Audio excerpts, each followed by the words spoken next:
em riba. Então, vamos tocar o pau. Fecha aqui que está frio. Bom, pessoal, na última aula a gente parou na cronotanatognose. Estão lembrados? Sim. Tá? Então, vamos em frente. Lembram que eu falei os sinais abióticos imediatos, parada cardiorrespiratória, midríase, etc. Praticamente era o diagnóstico de como se faz o diagnóstico da morte, os sinais abióticos imediatos. Depois eu comecei falando dos sinais abióticos consecutivos, que se instalam algum tempo após a morte. Eu falei do resfriamento corporal, né?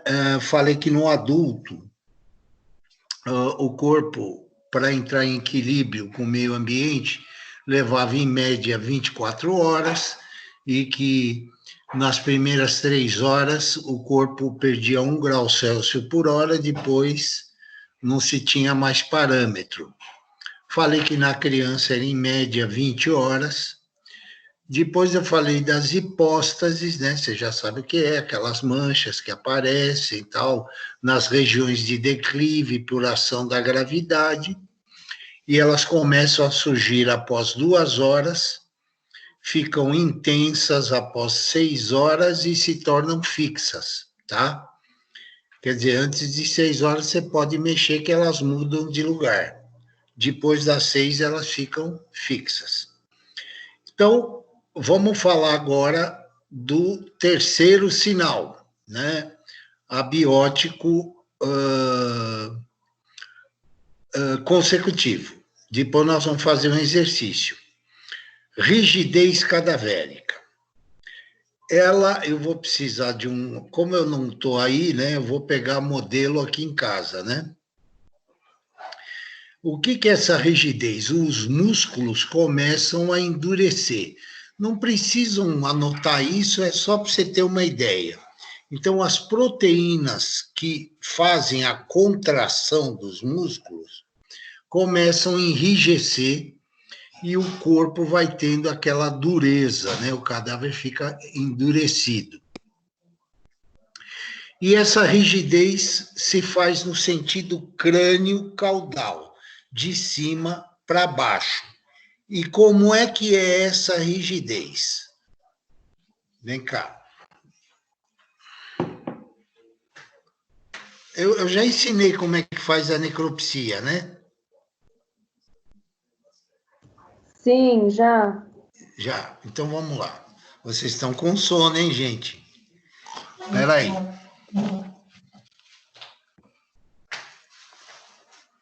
Então, a rigidez cadavérica se faz no sentido crânio-caudal, de cima para baixo.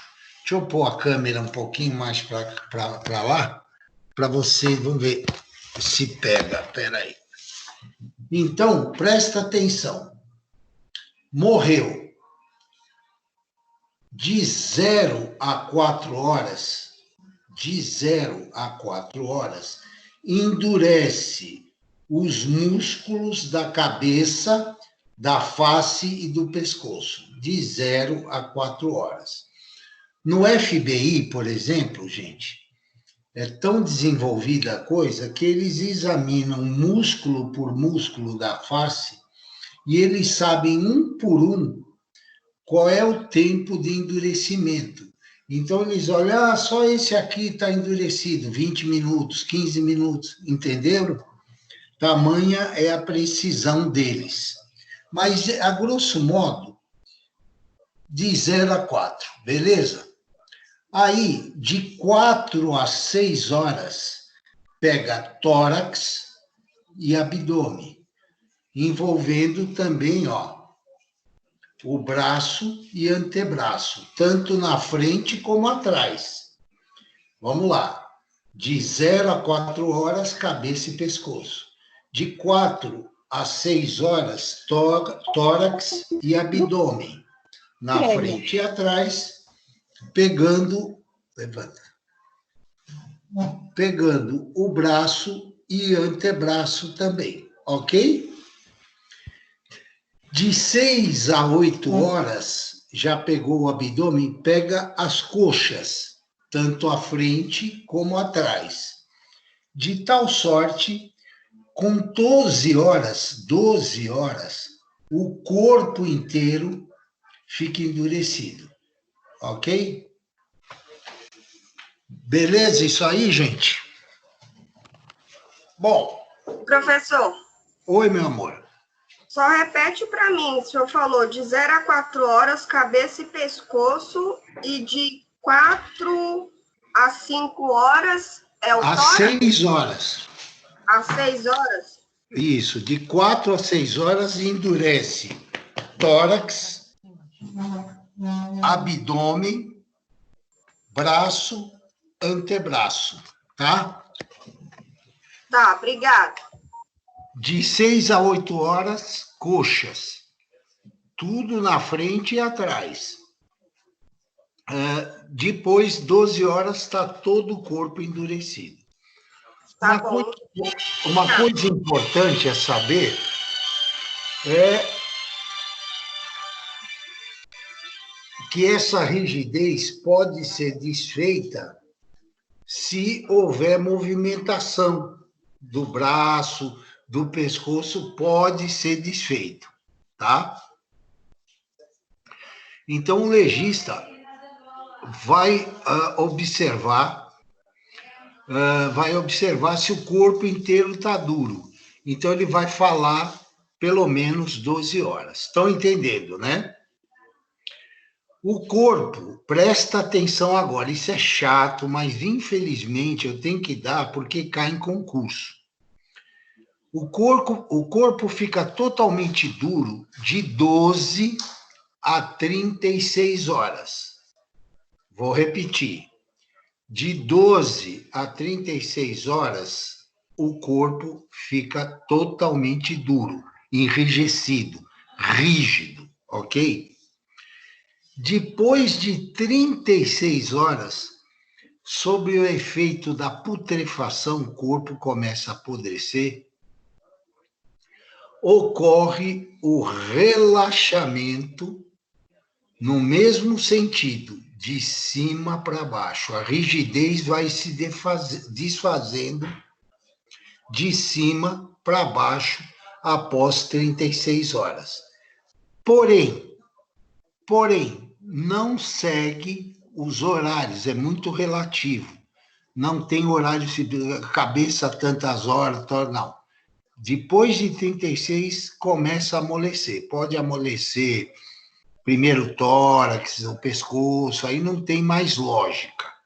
Tudo bem? Tudo bem. Vivo aí, não? Tudo. Tá, Sim. tudo vivo. Então, eu vou fazer uma questão para vocês que caiu no último concurso da polícia. Então, era assim. Encontrado o corpo de adulto totalmente frio. Corpo de adulto totalmente frio. Tá? Rigidez. Essa é a pegada.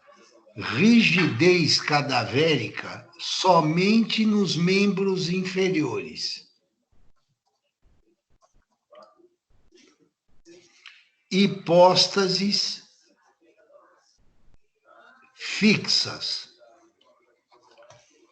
Dê a estimativa do horário de morte. Vou demorar aqui uns 5 minutos, vou dar para vocês aí, para vocês raciocinarem. Vamos lá. Professor, entenderam o problema? repete de Não? novo, por favor. Vou repetir Repete de de novo. novo. Repito. Corpo de adulto, totalmente frio. Hipóstases fixas. Aí está a pegada. rigidez cadavérica só nos membros inferiores. Qual a estimativa? Ninguém nos filmes, como nos filmes, morreu há 10 horas, 15 minutos, não existe isso. É uma estimativa. Então, vou repetir mais uma vez. Adulto, totalmente frio, hipóstases fixas, rigidez cadavérica, somente nos membros inferiores, o que implica dizer que tórax e abdômen e braços já estavam flácidos.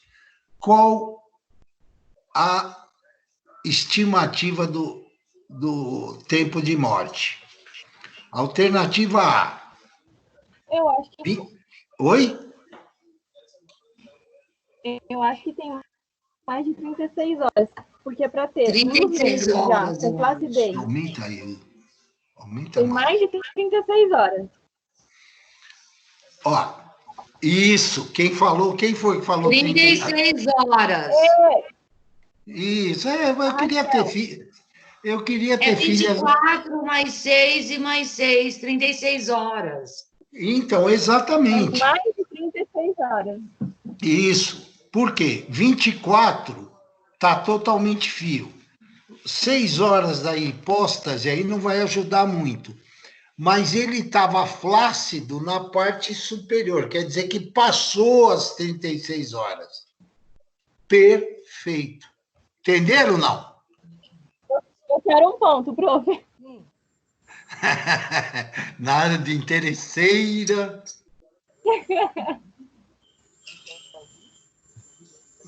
Mas mereceu um ponto, porque foi um raciocínio perfeito. Alguém tem alguma dúvida? Não fica com vergonha, não. Fala aí que eu repito o raciocínio.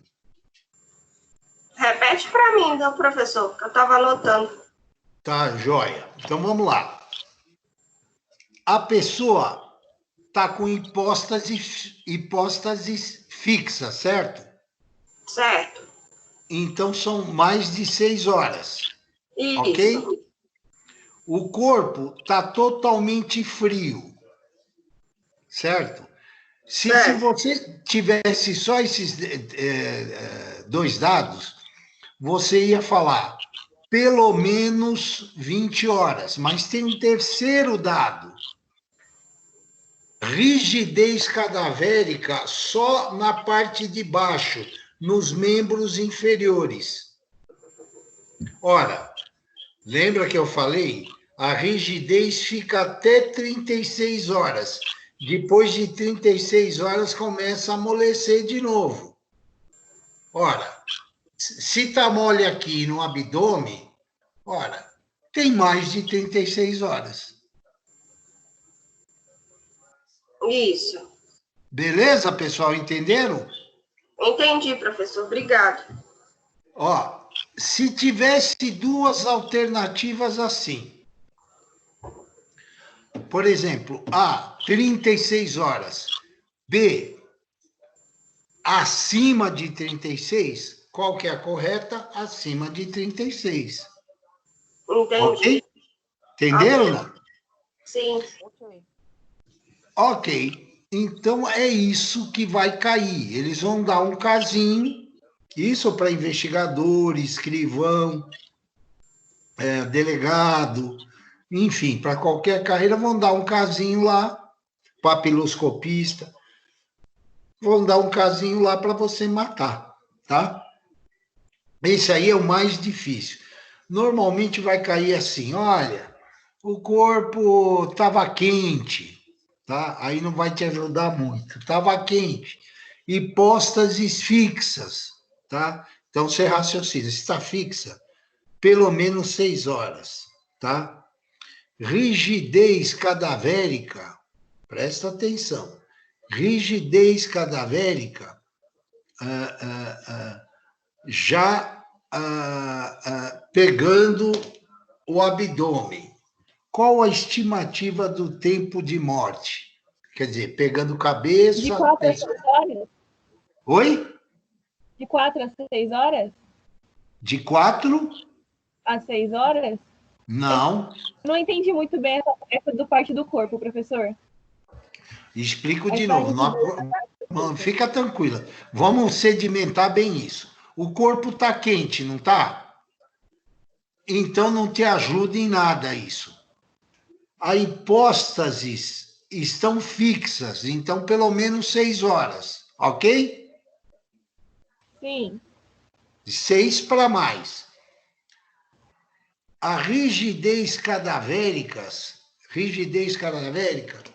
está na cabeça, no pescoço e até o final do abdômen. Então, está batendo com a hipóstase, não está? Que está fixa. Então, você vai responder pelo menos 6 horas. Ah, entendi agora. Entendeu? Tá? Pelo menos de 6 horas para cima, tá? Ah, entendi. Agora, entenda uma coisa. Tem alguns fatores que modificam, né, essa cronologia, né? Depende do... Isso você não precisa saber. Tem que saber que tem alguns fatores. Por exemplo, se a pessoa morreu de uma infecção generalizada, se a pessoa está num lugar muito quente, entendeu? E aí são parâmetros que alteram um pouco. Isso é a média que eu estou falando, tá bom? Beleza? Então, agora nós vamos falar. Essa aula, desculpa, é chata pra caramba. O que eu posso fazer? Mas. Ô, professor, então, para a gente identificar a questão da rigidez cadavérica, a gente tem que similar com essa questão dessas manchas azuis aí, se elas estão fixas ou não, da temperatura do corpo e da rigidez, é isso? Tem que fazer uma análise de todos esses itens juntos? Dessas aí. Só que agora, daqui para frente, eu vou falar outras coisas para aumentar ainda mais a tua precisão, entendeu? Entendi. Quer ouvir um caso que foi interessante? Aliás, 2. Tem até uma literatura de cordel no Nordeste, que vocês já devem ter ouvido falar, o morto que ri. Então, tem uma cidade lá, acho que foi no Ceará, há muitos anos atrás. Então, toda a família em volta do caixão ali, chorando, obviamente, todo mundo triste. De repente, o morto fez isso, ó. Estão vendo daí? Sim. Sim. Ele começou a rir. O que aconteceu? Foi uma loucura. A gente se atira no primeiro andar lá da prefeitura, a gente se atirou da janela, o cara, o morto vai levantar e coisa e tal. Na verdade, ele teve uma rigidez intensa nessa região aqui que puxou, então ele riu. Entendeu?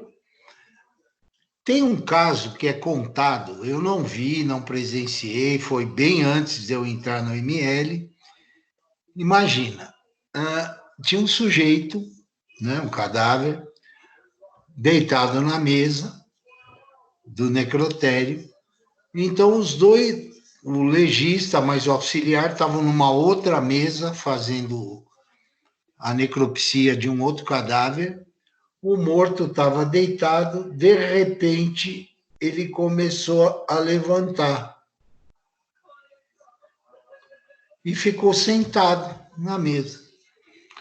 E o pessoal conta que o legista e o auxiliar de necrópsia saíram correndo, desesperados, gritando. Imagine quem está na sala de espera, o legista gritando, o auxiliar de necrópsia gritando como os dois loucos. E aí, segundo consta, existiu uma lenda, que foi meu professor de medicina legal, Dr. Vilmes Roberto Teixeira. Ele estava de plantão administrativo e foi lá. O que houve? Ele estava morto, gente. É que o sujeito foi uma rigidez cadavérica atípica. O sujeito estava morto, só que a causa da morte dele, ele levou tanto soco, tanto chute na barriga, no abdômen, que a rigidez se processou de maneira atípica. É raro isso. Aconteceu primeiro no abdômen. E ao acontecer no abdômen, o abdômen puxou, começou pela contratura, começou a querer levantar o cadáver. Deu para entender, gente? Ah, professora, até eu, se fosse legista, tinha corrido. Pô, você imagina, você está ali, o morto começa a levantar e senta, né? Então, são coisas do folclore da medicina legal que pode acontecer, entendeu? São eventos raros, mas por ser raro, não quer dizer que não aconteça, né? Tudo bem? Agora nós vamos para os sinais abióticos transformadores. Sinais abióticos transformadores. Ou seja, são sinais de não-vida que transformam o corpo, tá? Que vão transformar o corpo. Então, esses sinais transformadores têm de dois tipos. Os destruidores e os conservadores, que conservam o corpo. Então, sinais abióticos transformadores, que transformam o corpo, ou destruindo ou conservando. Os sinais destruidores são aqueles que vão destruir o corpo, tá? Por quê? Por causa da putrefação, vai apodrecer o corpo, tá? E os conservadores são aqueles que vão conservar o corpo. Não vai haver esse processo que eu vou falar agora de destruição, tá bom? Tudo bem? Bom, quem cala consente, vamos em frente. O primeiro, essa aula é chata, desculpa, gente, perdão, tá? Não é não, professor, meu irmão veio até assistir aqui comigo. Teu irmão é louco, viu? Em vez de ficar ligando para a namorada, aí vem assistir essas coisas horríveis aí, né? Bom. É que meu irmão quer ser médico, por isso. Eita, mais um xarope. Tá, manda ele me ligar depois. Se eu não convencer a ele largar, é porque ele quer mesmo, tá? Bom, como é que ele chama o teu irmão? Chama Jonathan. Jonathan, bem-vindo, tá? Prazer. Ele tá agradecendo, tá com vergonha. Tá bom, não fica assim. Depois um dia você vai ficar aqui, você vai ver. Os sinais, então, abióticos que transformam o corpo, destruindo o corpo. Então, esses sinais são 4. O primeiro são 4, chamam 4 sinais, outros autores chamam de 4 períodos, dá na mesma. O primeiro período, ou o primeiro sinal, é o período cromático. Por que tem esse nome? É o chamado período da cor. Cor, C-O-R. Ou seja, o corpo vai ficando verde, tá? Por quê? Não precisa saber, eu só vou explicar para você ter ideia por quê.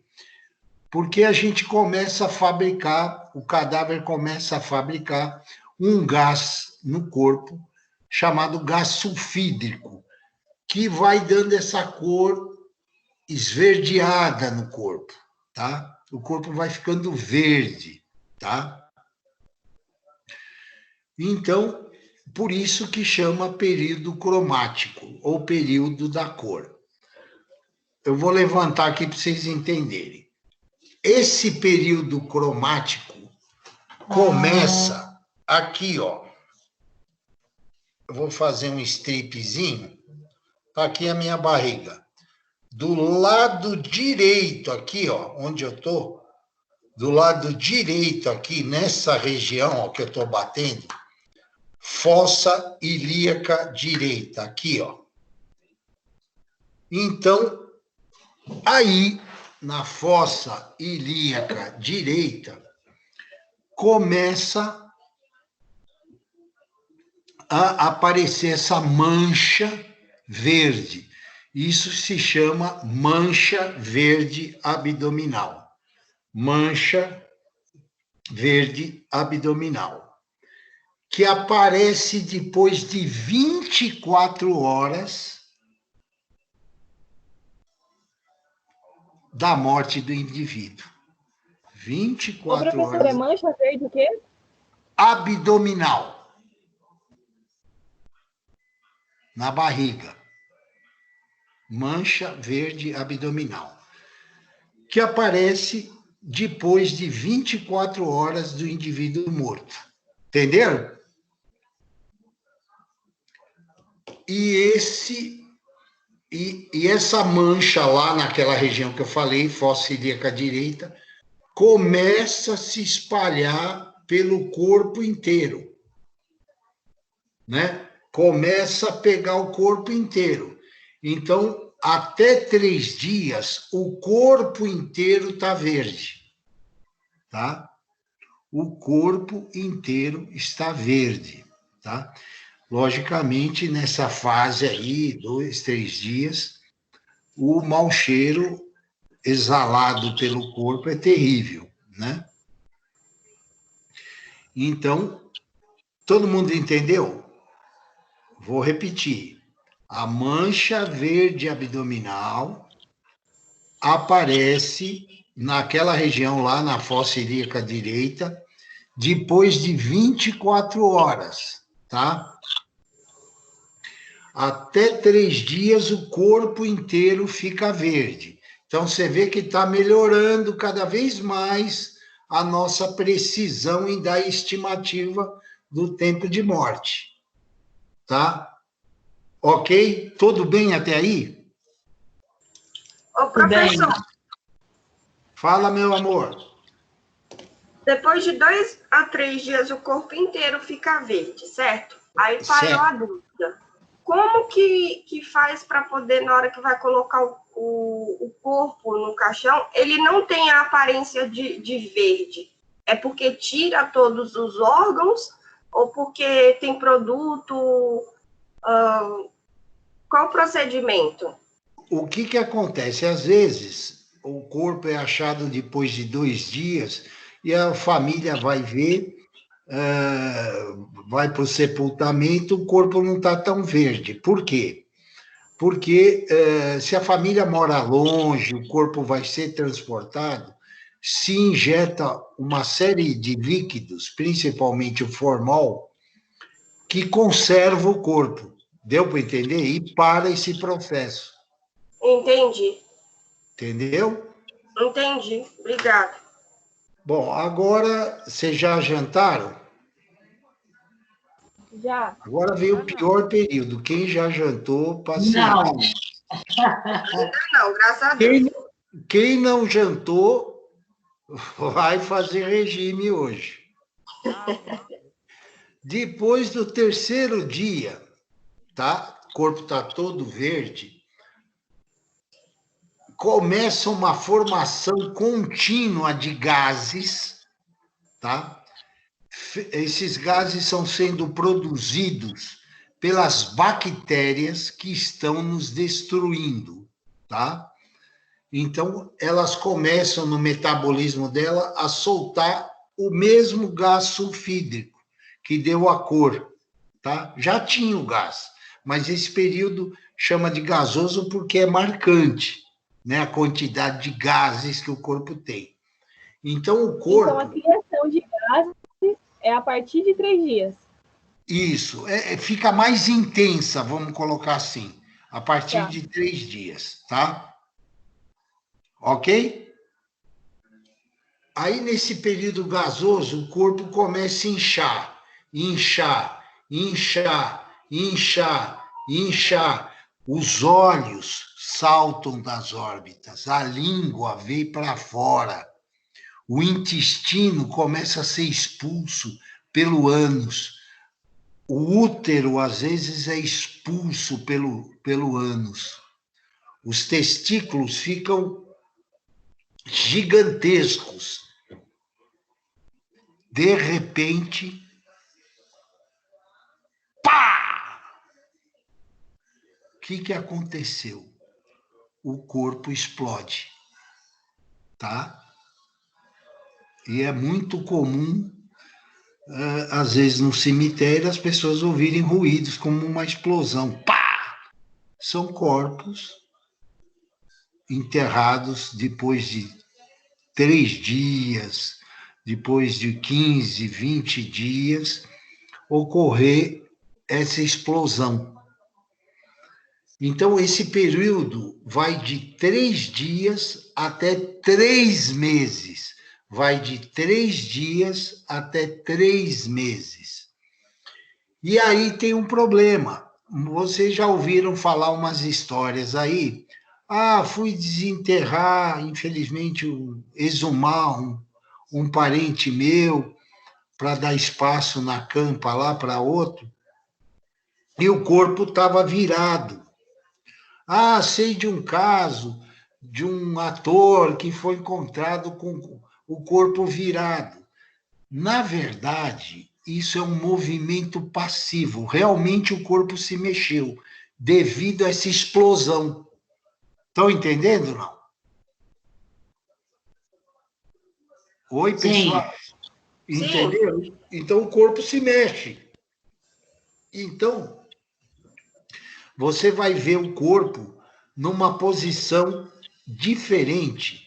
Às vezes o esqueleto numa posição diferente daquela que foi sepultado aquele cadáver. Tudo bem? Professor, uma pergunta. Quantas você quiser, meu amor. O meu avô ficou enterrado durante 15 anos e não ocorreu essa decomposição. É aí que nós vamos explicar. São sinais, agora, abióticos transformadores conservadores. Ah, sim. Nós vamos falar depois, tá? Tá. Você vai ver que vai depender do terreno que ele foi sepultado, vai depender de uma série de fatores que nós vamos explicar depois, tá? Aliás, eu acho o seguinte, o sujeito para ser político teria que ver essas coisas, né? Para ver o que é a vida humana, né? Como ela termina, como a gente vai embora desse mundo, né? Talvez eles fossem mais sensíveis, né? Mas, enfim, tudo bem até aí? Tudo bem. Depois vem o período, vou escrever aqui que é um nome difícil. Período colicoativo.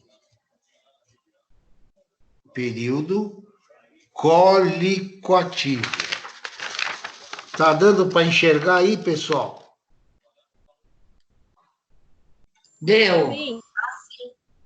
Período, vou deixar mais um pouquinho. Colicoativo. Colicoativo. Beleza? Beleza. Todo mundo Beleza. anotou? Tudo bem. Esse período é o período da dissolução pútrida. Então, o corpo já está todo aberto. Período do quê? Oi? É o período do quê? Não entendi. Da dissolução do quê? pútrida. Dissolução pútrida. O que é isso? O corpo vai, pelo apodrecimento, vai se dissolvendo. Entendeu? Entendeu, filha? Sim. Então, o corpo vai se dissolvendo, os ossos estão aparecendo, você vê tendões, tá? Os tendões, músculo já não tem mais, já foi tudo embora. Por isso que é importante, gente, vocês vão atuar como advogados. Ah, eu estou suspeitando que houve um erro médico, né? Estou representando a família, tal. Eu vou pedir uma exumação. Ah, o paciente, eu acho que tinha pneumonia. Ora, se ele já está com 3 meses de internado, gente, como é que eu vou ver se ele tinha pneumonia? Não vai dar, entendeu? Então, nós vamos ver na exumação que são indicações muito precisas. Então, não vai. Aí você vai pedir, eu vou explicar depois, você vai pedir um parecer, porque o corpo não vai te revelar mais nada. Entenderam, meninos? Então, é um período que vai de 3 meses a 1 ano. 3 meses a 1 ano. Ok? Ok. Posso ir para frente? Pode repetir novamente, professor? Eu não entendi. Claro, minha filha. Esse período vai de 3 meses, né, quando o corpo já estourou, findou o período gasoso, vai de 3 meses a 1 ano. Isso depois que o corpo explode. Sim, sim. Ah, tá. Então, aí tem um problema, é outra coisa que vocês têm que ponderar ao ficar pedindo exumação aí a torto e a direito, né? Nesse processo colicoativo, forma-se um veneno. O corpo fica cheio de líquidos. E forma-se um veneno. Esse veneno é devido à degradação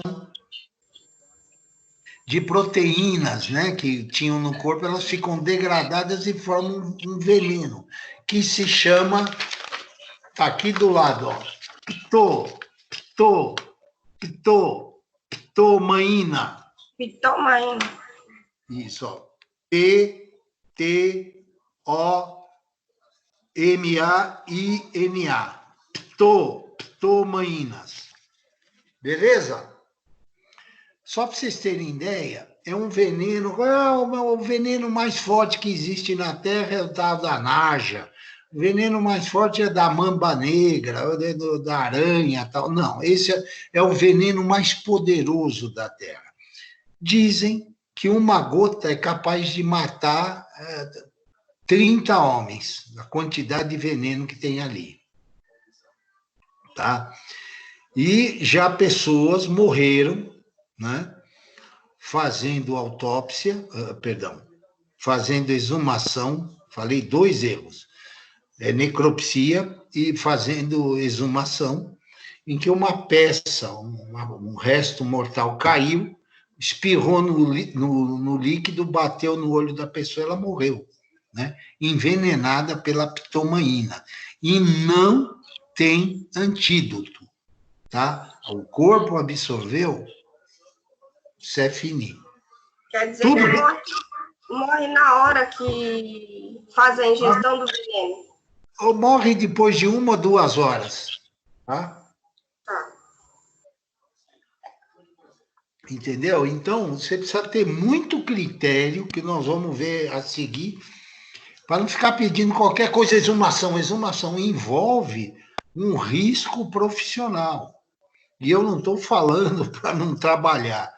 Primeiro que eu já estou aposentado da polícia, mas os pobres coitados que estão lá, né? Então, você tem que ter em mente que você está arriscando a vida de um ser humano ao pedir isso aí, entendeu? Então, não pode pedir a torto e a direito, não, vamos ver. O papel é fácil, pô, vai lá fazer, né? É complicado, gente. Então, finalmente chegamos no 4º período, o 4º final. É o período de esqueletização, que dura de anos a séculos. Professor, Oi? o 2, que era o... Eu já não período, falando do colicoativo. Não, então o 3º é colicoativo, entenderam ou não? Agora o 4º período, o quarto sinal, o 4º período. É o da esqueletização. E qual é o segundo? Espera aí, vamos lá, vamos voltar. O primeiro período é cromático. O segundo período é gasoso. Terceiro período, colicoativo. Era o gasoso. Né? É do veneno. E o quarto período é a esqueletização. Entenderam agora? Sim. Sim. Que vai de 1 ano a séculos, né? Vocês veem aí os arqueólogos achando esqueleto de 1000 anos, 2000 anos, 3000 anos, né? Acha esqueleto de dinossauro, né? Que dura anos, né? Anos não, séculos, tá? Professor, pode repetir qual que é o período? Desculpa, me perdi. Não tem problema, filha. Fica sossegada, Aline. É o período da esqueletização. Esqueletização. Onde... Aqui, ó. Boa noite, pessoal. Tudo bem? Então, é o período da esqueletização. Fica só osso. Que vai de 1 ano a séculos. Ok? Sim, obrigada. Tudo bem?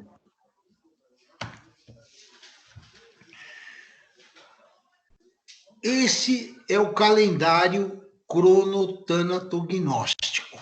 É assim que o perito faz o diagnóstico.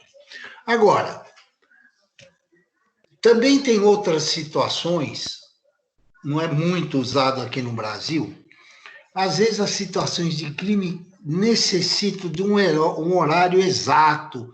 O promotor ou o advogado que estão naquela lide lá querem saber o mais próximo possível o horário da morte. Tem um outro recurso que é a entomologia. Vou repetir. É tudo palavra nova, eu sei que é difícil. Entomologia. ENTOMOLOGIA. Entomologia. O que é entomologia? Logia, estudo. Entomos, insetos. Então, após a morte, mesmo num túmulo, ou enterrado debaixo da terra, ou num túmulo, dentro de um caixão, o corpo vai ser atacado por larvas, por insetos. Então, são a chamada legiões da morte. São insetos que vão se alimentar do corpo, né? E disse a Bíblia: do pó viestes, ao pó voltarás, né? Tanta arrogância por aí para depois ser comido por inseto, né?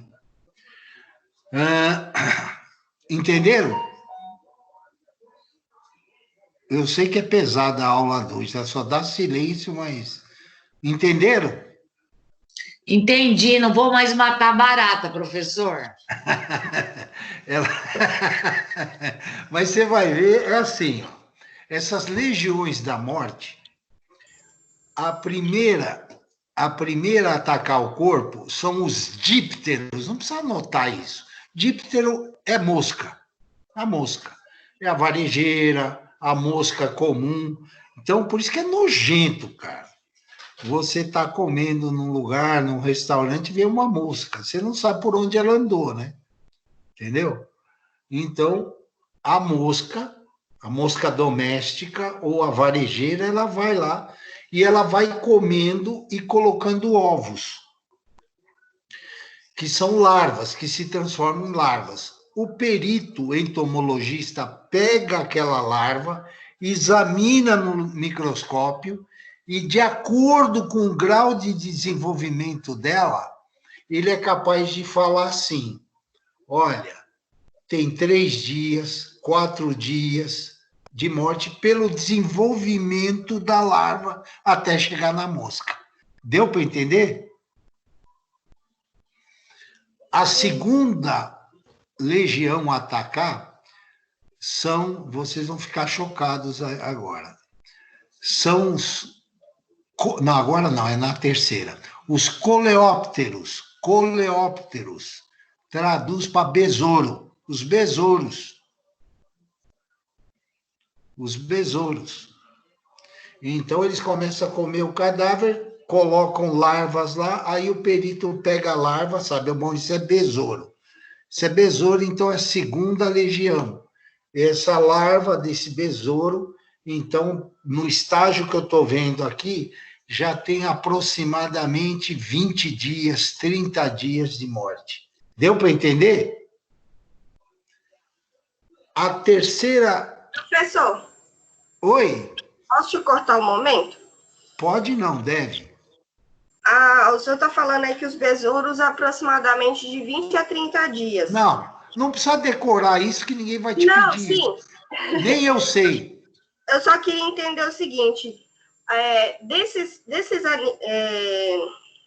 desses bichos peçonhentos, qual é o mais determinante para se ter a aproximação da morte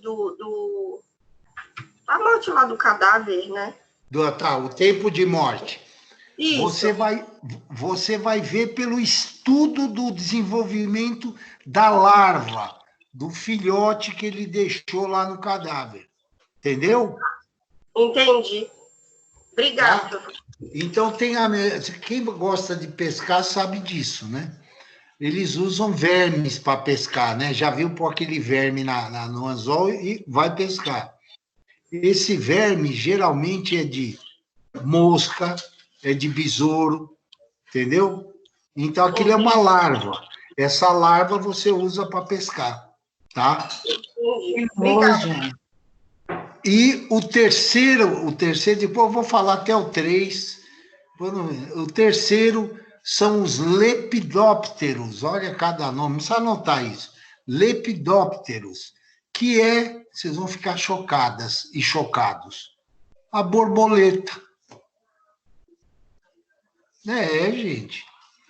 A borboleta é um bichinho tão bonito, tão inofensivo, tão bacana, mas eles atacam o corpo, tá?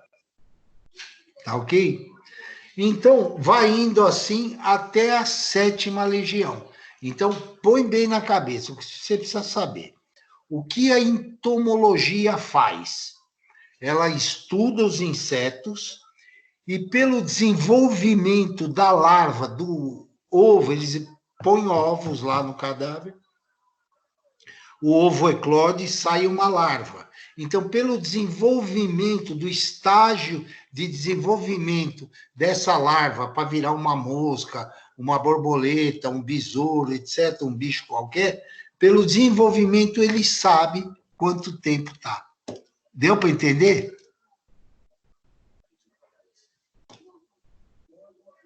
Beleza, gente? Beleza, professor. Hoje nem vou conseguir jantar. Beleza.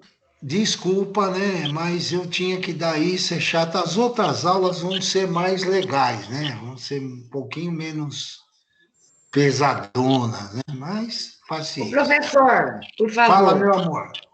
Mas não são todas as regiões que têm esses insetos. Boa pergunta, excelente pergunta. O entomologista, ele sabe, por exemplo, que existe a fauna dos cemitérios, varia isso um pouco. Tem a fauna dos cemitérios e tem a fauna quando o cadáver é deixado ao ar livre, né? No mato, etc. Então, o entomologista sabe qual é o tipo de bicho que tem ali, qual o tipo de bicho que tem lá no túmulo, entendeu? Sim. Tá? Muda, varia. E varia também de estado para estado, de país para país, tem insetos que lá nos Estados Unidos atacam o corpo que não tem aqui, na Rússia, assim por diante. Então, cada país, cada local tem o seu estudo entomológico. Deu para entender? Sim, Tá? obrigada. Tem um lugar nos Estados Unidos, americano é fogo, né? Quando eles querem descobrir uma coisa, eles não têm medida. Tem a chamada Fazenda da Morte. O que é essa Fazenda da Morte? Quando famílias doam um cadáver, ou cadáver de indigente, eles colocam esses cadáveres nessa fazenda. Então, coloca o cadáver dentro de um carro e fica estudando como é que é a putrefação, coloca um cadáver ao ar livre, coloca um cadáver enterrado, coloca um cadáver dentro de uma casa, coloca o cadáver debaixo de folha, coloca um cadáver nas mais incríveis, né, locais, e aí eles vão estudar como é que se desenvolve. Então, eles têm uma precisão muito maior do que a nossa, né? Muito mais precisa do que a nossa, né? Primeiro, aqui no país já não se investe nos vivos, né? O que dirá na ciência dos mortos, né? Então, é um grupo aí que tem no ML, os entomologistas, é um grupo aí de abnegados que ficam fazendo trabalho, etc. Nem todo o ML no Brasil, dos estados, tem uma equipe de entomologia, tá?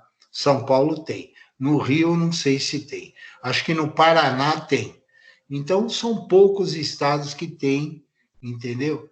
E que podem dar esse nível de precisão, quer para o promotor, quer para o advogado, no sentido de esclarecer uma dúvida. Eu fiz um caso uma vez que a advogada era esperta, viu? Não era fácil, não.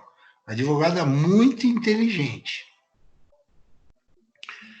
O perito que fez a necropsia escreveu lá, olha, o corpo estava lotado de besouros, foi achado ao ar livre, estava lotado de besouros. Ele identificou a larva a olho nu, já o primeiro erro. Para você identificar uma larva, se é desse bicho, é do outro, você tem que ir para o microscópio. Já começa o primeiro erro. Ele deu um chute lá, falou, olha, não, isso é larva de besouro, tal, tal, tal. Aí, essa doutora, que não é boba nem nada, ela falou, não, olha, aí ela foi consultar as tabelas, falou assim, olha, os besouros atacam depois de 2 meses que está o cadáver, tal, ataca de 2 meses, geralmente tem tantos dias de morte. Ora, aí ela achou um número lá, ó, nessa hora aproximada, o meu cliente não estava nem no bairro. Ele estava numa festa, não sei aonde, em outro lugar totalmente distante. Bom, sujeito, apesar de testemunhas terem afirmado que ele matou o cidadão, correu atrás dele no mato, enfim. Mas a prova científica estava embaçando.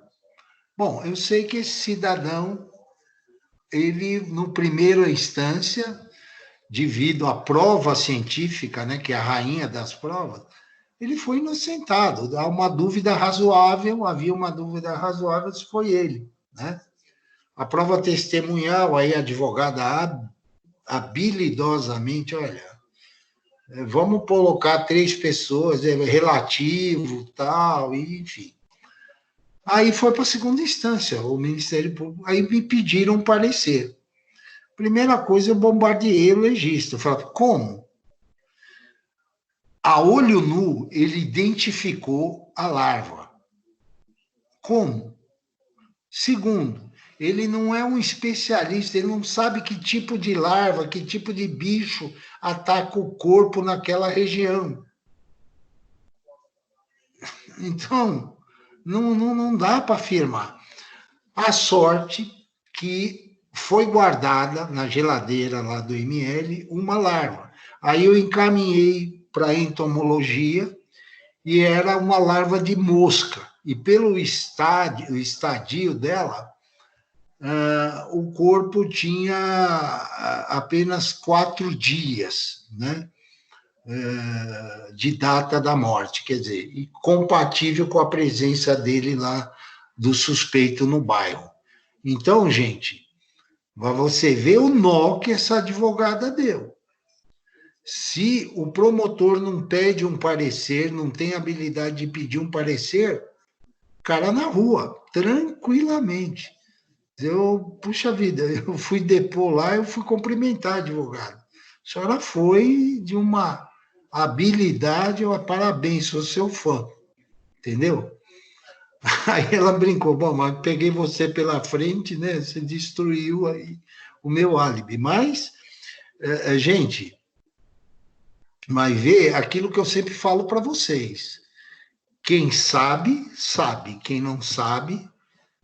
Quem sabe é senhor, quem não sabe é escravo. Vê o time que você quer jogar, certo? Então, pode parecer uma aula assim besta, mas olha o grau de aplicação dela, de aplicabilidade, com repercussões no direito penal, no direito civil, tá? Que aí, se o sujeito é milionário, como é que vai cobrar uma indenização? Entendeu? Tem, sabe, um evento desse tem repercussão em vários ramos do direito, entendeu? Então, não é um conhecimento à toa, né? Bobo, idiota, né? É interessante isso. Beleza, gente?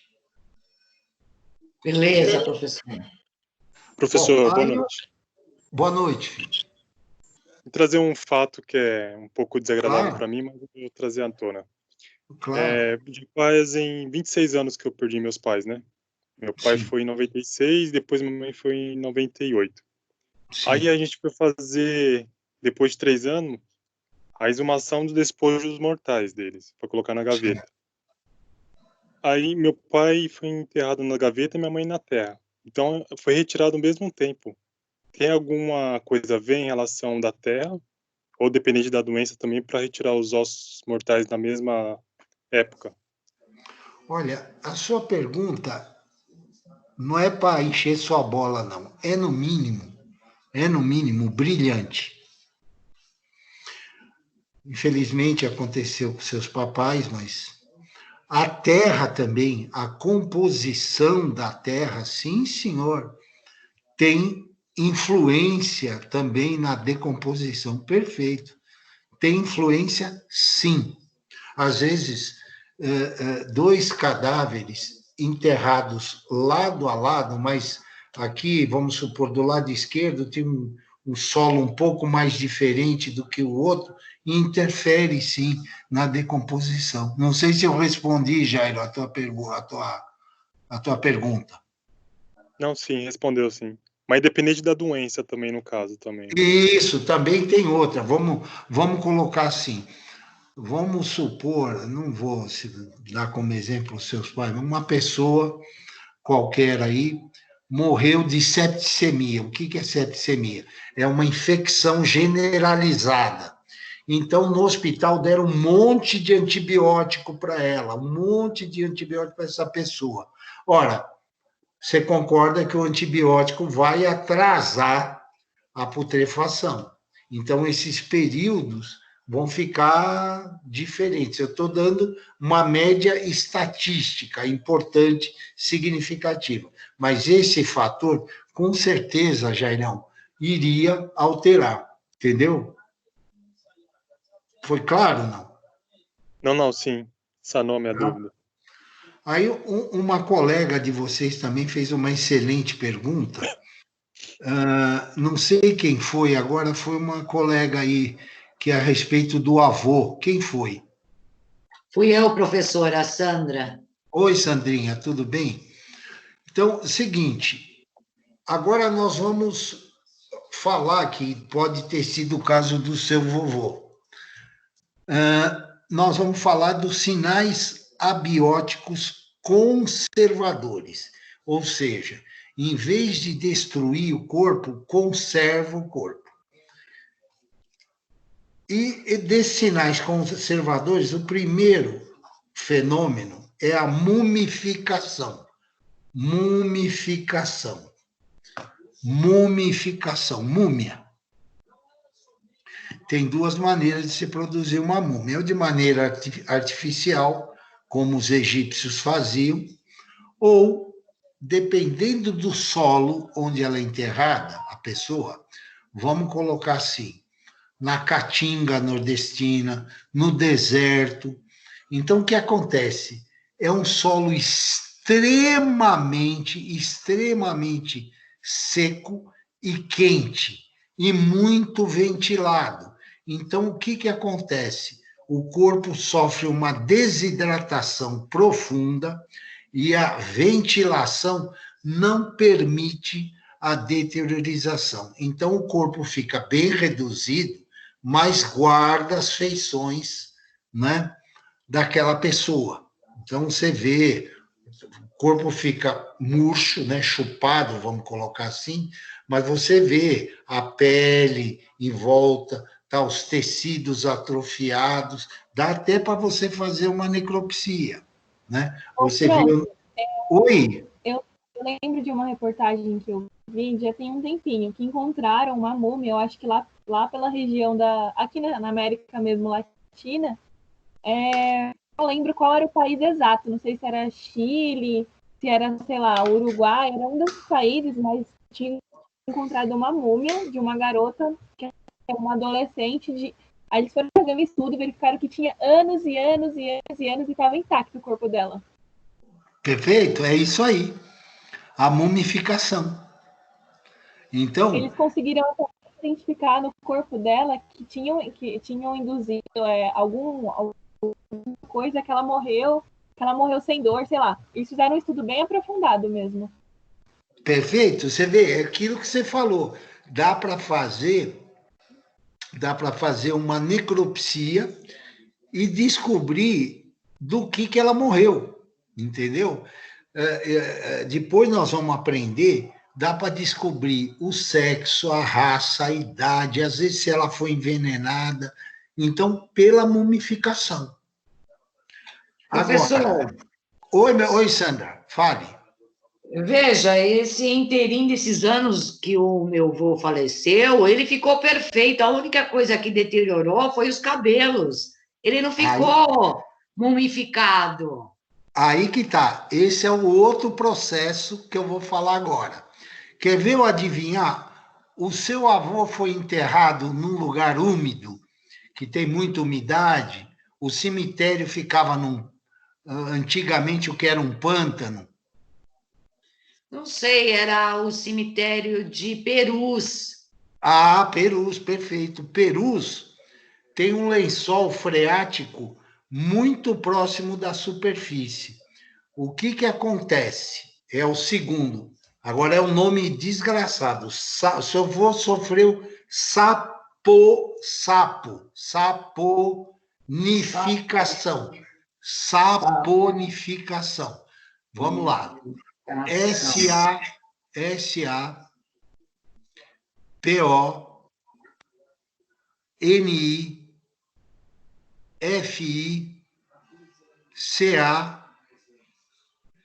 cedilha A-O.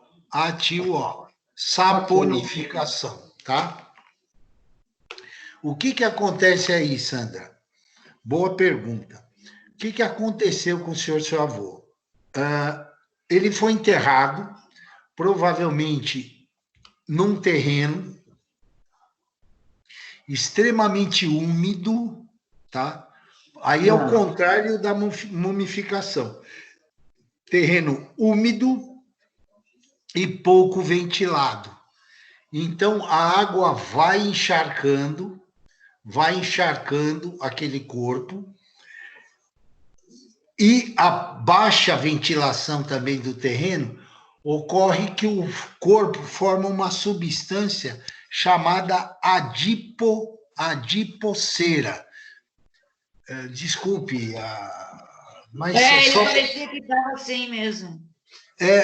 O corpo fica com uma cor amarelada. Né? O corpo fica com uma cor amarelada. Desculpe, mas só para... Desculpa, Sandra. Fica como um queijo, entendeu? Só para você entender, fica um queijo. Até o cheiro é parecido, porque forma essa substância chamada adipocera, que tem um cheiro semelhante ao queijo, tá? E o corpo fica amarelado. Nunca mais eu como queijo. Oi? Nunca mais eu como queijo. Essa aula é pesada, gente. Fazer o quê? Entendeu, Sandrinha? Entendi. Isso que aconteceu. E daria para fazer uma necropsia, né? Se houvesse alguma dúvida judicial, enfim, daria e poderia... Olha, eu não quero mexer com a religião de ninguém. Não estou isso, pelo amor de Deus. Mas, às vezes, se acha uma freira, já tem até igreja, que encontra o corpo assim, né? Enfim, teria havido a incorruptibilidade do corpo. Eu não estou falando que, né? Não estou discutindo isso. Ciência é uma coisa, a religião é outra, né? Então, a religião trabalha no mundo dos valores e a ciência trabalha no mundo dos fatos. São duas linhas que não se encontram, tá? E depois nós vamos falar sobre isso. O conhecimento religioso é um tipo de conhecimento, o conhecimento científico é outro tipo, tem o conhecimento popular, tem o conhecimento filosófico. Então, são vários tipos de conhecimento que o ser humano entenda, tem para entender a realidade, né? Então, depois nós vamos falar sobre isso, mas vocês têm que saber, nem tudo que é aparentemente sobrenatural, às vezes, na ciência tem algum tipo de explicação, tá? Vou dar um outro exemplo, né, que argentino não gosta. Tem alguém aí argentino, não? Não. Não. Então, eu vou ficar mais tranquilo. Todo mundo já ouviu falar da Eva Perón, né? Don't cry for me, Argentina. Lembram? Então, bom, depois desse caso aí, a gente vai tomar um café. Gostaria de servir um café para vocês, mas não dá. Então, o que aconteceu?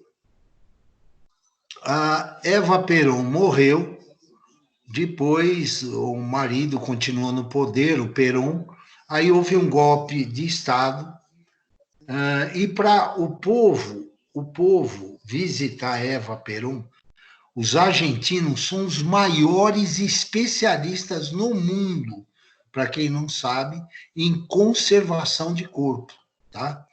Em fazer com que o corpo se conserve. São os melhores do mundo e eles não contam o segredo deles para ninguém, né? Então, eles deixaram o corpo de Eva Perón tão perfeito, que depois de 3, 4, 5 dias, a impressão que dava é que estava viva, né? Bom, aí houve, então, um golpe de Estado, o corpo dela foi mandado, né, para a Espanha, foi sepultado lá na Espanha. E aí houve um movimento nacionalista, depois de alguns anos na Argentina, e transladaram o corpo da Eva Perón de volta para a Argentina. E ele foi colocado, o corpo, no quartel-general da Marinha, se não me engano, da Marinha. E alguns almirantes, depois de se embriagarem bastante, um deles, né, violou o corpo de Eva Peron, né? Teve relações sexuais com o cadáver, né?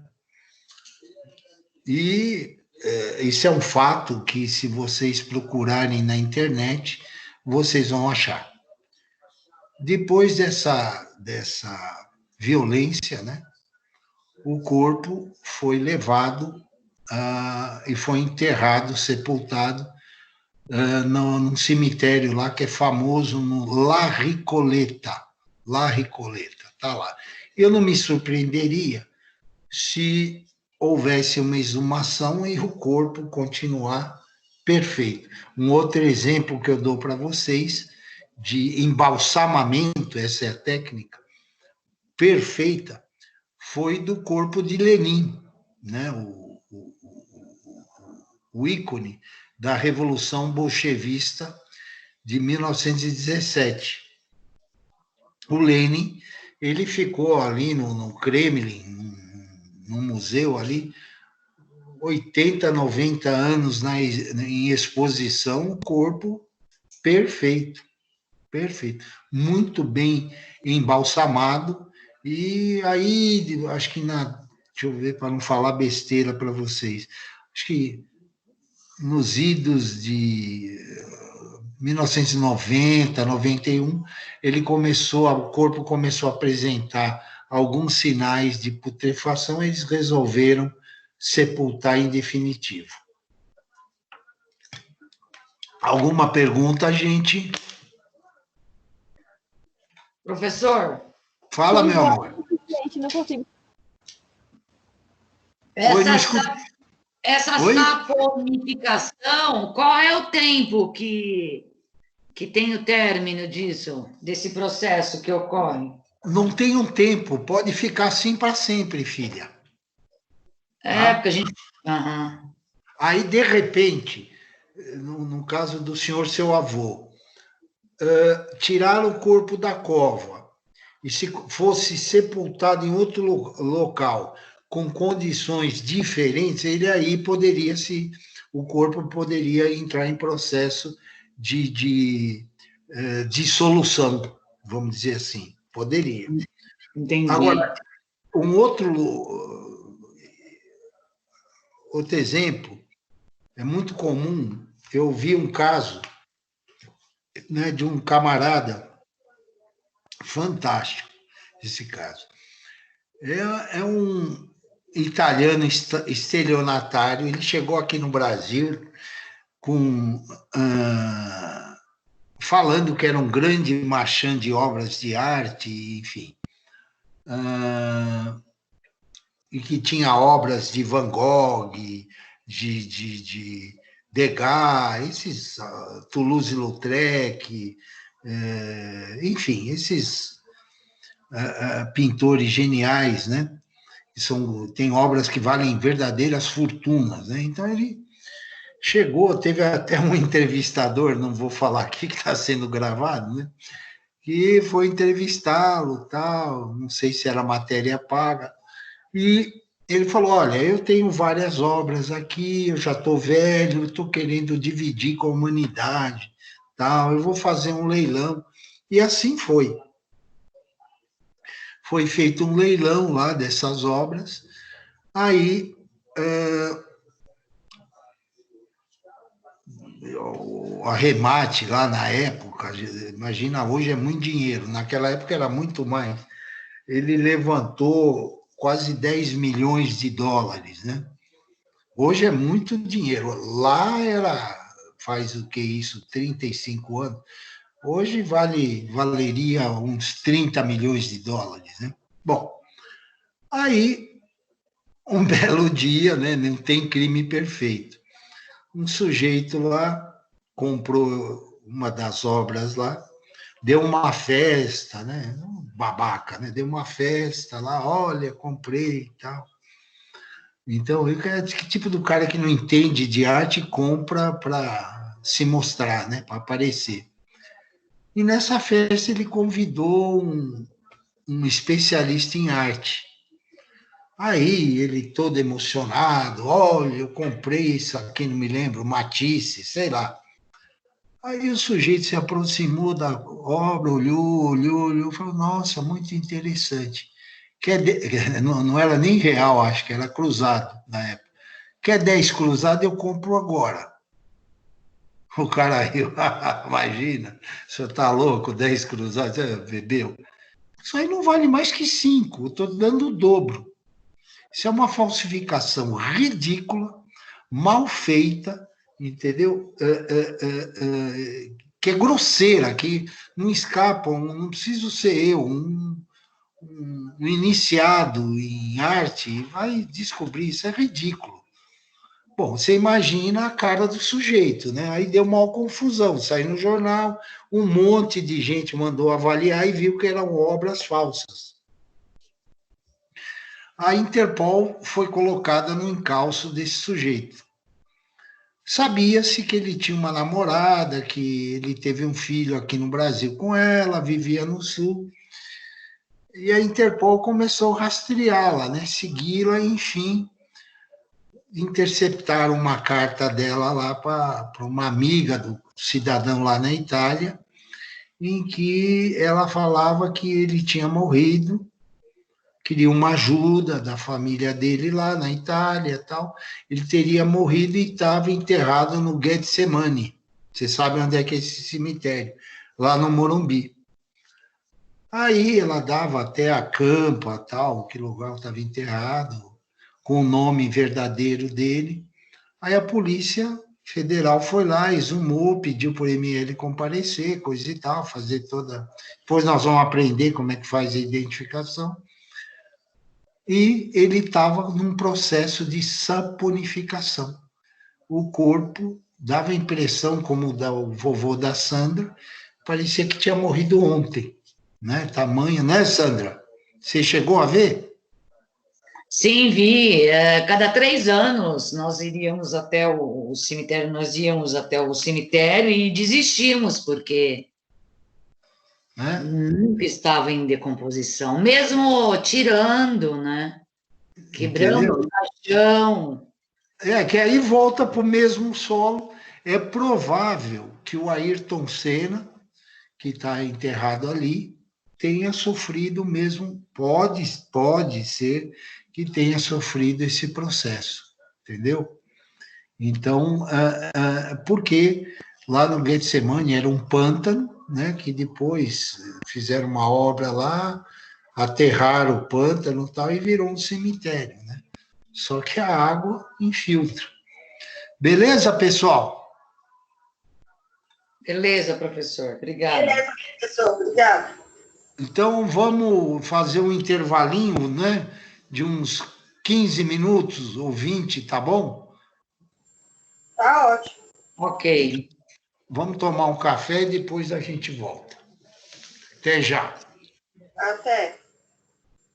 Até já, professor.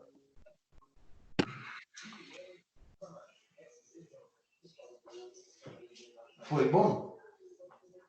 Tiraram. Hã? Excelente, como sempre.